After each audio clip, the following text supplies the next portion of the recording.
V180's word for today. Helping you live different every day.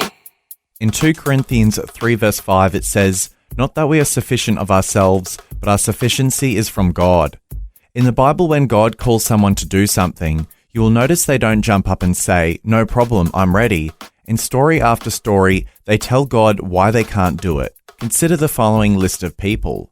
Moses, he said, "I have never been eloquent, I am slow of speech and tongue," as seen in Exodus 4 verse 10. Or Gideon, he says, "How can I save Israel? My clan is the weakest in Manasseh and I am the least in my family," as seen in Judges 6 verse 15. Or Abraham, "Will a son be born to a man 100 years old?" as seen in Genesis 17 verse 17. Or Jeremiah, "Alas, sovereign Lord, I do not know how to speak, I am too young," as seen in Jeremiah 1 verse 6. Isaiah, "Woe to me, for I am a man of unclean lips," as seen in Isaiah 6 verse 5.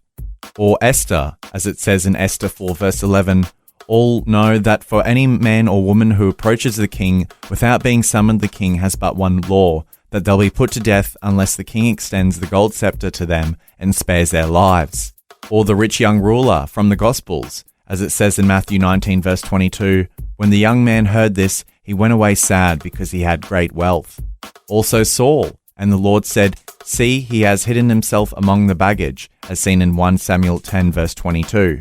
This occurred when Samuel was proclaiming Saul as king, and the people couldn't find him and asked the Lord where he was. What a list of excuses. Too inarticulate, too weak, too old, too young, too sinful, too dangerous, too rich, too hesitant. Yet God used every one of them to fulfill his purposes. And Paul tells us why. Not that we are sufficient of ourselves to think of anything as being from ourselves, but our sufficiency is from God, as seen in 2 Corinthians 3 verse 5. Today, depend on God. The word for today, as featured in V180 magazine. Subscribe today at v180.org.au. V180. V180.